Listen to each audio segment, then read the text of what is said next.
Welcome into this Line Vision update with UNA head baseball coach Mike Keene. Over the weekend, the UNA baseball team traveled down to Mississippi College for a weekend series with one of the hottest teams in the conference. The Choctaws had won 12 of their previous 13, but Coach, we go down there and we had an opportunity to take all three, but regardless, we still picked up another series win. Yeah, it was, if you look at that going in, where they started and then where they were at this point, they were on some kind of a roll. They'd actually beat Southern Arkansas prior to us, which is like number 8 in the country, so they had a lot of confidence going. So we knew it was going to be a tough challenge, and I think after we got started there, the thing I was more proud of, our players didn't underestimate that. We talked all week long that you better be ready to play. They're going to be a good ball club, and we were ready to go, and then obviously getting that first win was really gave us some great momentum. On Saturday, we had some outstanding pitching performances. Let's start in Game 1 with Tyler Joyner. And I don't know how many complete games he's thrown this year, but once again, 8 innings. We mercy rule Mississippi College in Game 1, and he strikes out 8 batters. Yeah, that's Tyler. It's really been incredible, the stamina he's had throughout the year. And you know, he gave up some runs early, which sometimes he does. It seems like if he's going to give up runs, it's either in between the first 3 innings, and then he seems to get stronger in about the 5th inning. A lot of times you get to 5th and 6th inning, you're looking up, and all of a sudden everything seems to be tighter. His fastball's got a little velocity on it. The ball's jumping. They're really struggling to get a beat on him, and I think part of that is to obviously the conditioning program that Coach Hancock has as a pitcher, but I think it's just how hard he works. You know, he's got good size, but he's just able to throw, you know, well over 100 pitches and just doesn't he seem to be tired and laboring. And then he actually getting those last innings, one thing I think he's been really good at it. Once he senses that he's got a victory, it's almost like the last 2 innings he's about as good as he's been the whole game. So I think that's the other part. He's got a lot of, you know, he just competes extremely well. Game 2, we almost used another complete game effort from Lane Wallace. He goes 6 1/3 innings in the 7-inning game, striking out 7. Since moving into the weekend rotation, that's now back-to-back solid starts from Lane. Yeah, Lane has really done extremely well. And I thought the UH game, you know, we didn't help him much, but he pitched well enough to win that game. And then he comes to back-to-back great outings, and I thought he was even sharper this weekend, especially, like I said, Mississippi College offensive was extremely hot. And to have 2 guys shut him down back-to-back games tells you what kind of stuff we had. But I actually think Lane probably had even a little bit better stuff than Tyler did.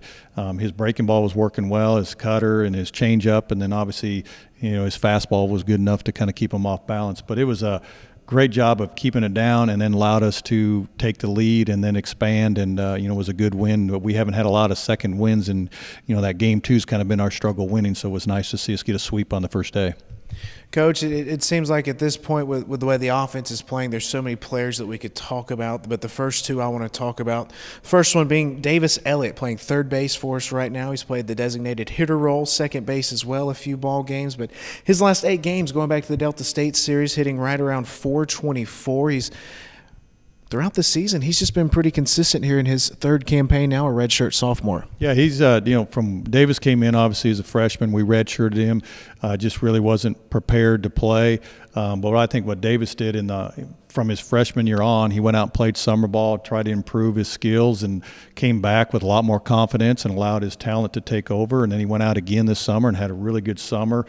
Started for his team, ended up hitting a 3-hole for his team in the summer. And he's taken that coming back to our team and worked his way back up. And he's been a real solid 2-hitter for us. And just been really good using the whole field. He's got great balance at the plate, good bat speed, and you know, he's a guy that can really use the whole field. And the other part of his equation is he can run. You know, he's really a complete player, very good athlete.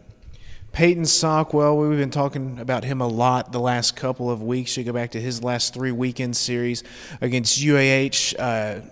Few weeks before that, Delta State, Mississippi College as well. He's hitting .433 against conference opponents during his last 9 matchups. So kind of in the middle of the order. He's shown some power too, a lot of extra base hits here lately, but in his sophomore campaign, he's taken a big step forward. He really has, and you know, if he wouldn't have started off so slow, you know, he would have been probably hitting about 350 right now. But in the conference, he is doing that. So he's had really hit when it counts. You know, he's hitting one of the best pitching.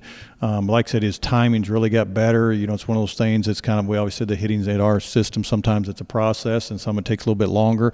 But he seems to really get it down. His timing, you know, we knew he had the size to do it, but you know, he's sure hitting a lot of more extra base hits. And really, for what he's done, is really picked up the slack for some other guys who are hitting the middle of the lineup that just are kind of struggling at this time. And that's what you need if you're going to have success. You're going to have to other guys up and down your lineup pick everybody up, and he's been just tremendous at doing that. So here we go, another weekend Gulf South Conference series. This week it's a Friday-Saturday matchup, traveling up to Tennessee to take on Union. And Coach, this is a big matchup for several reasons. Union right now in second place, a game up of us. We're currently tied for third. So once again, we're heading into another series that'll have heavy implications moving forward. Yeah, it really is, and it's kind of as you go through this season. You know, we've kind of done that. This next game is the most important game, and it's almost taken place throughout the whole year. And it really is. This Union is the most important game at this point in the season, and they're going to be a very good team. They pitch it really well.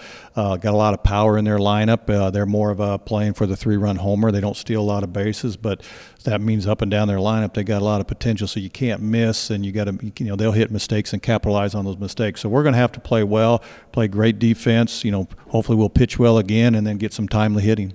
A big Gulf South Conference weekend series for the UNA baseball team starting Friday in Jackson, Tennessee, taking on Union University. Be sure to visit roarlines.com for game stories and also follow along on Twitter following UNA baseball.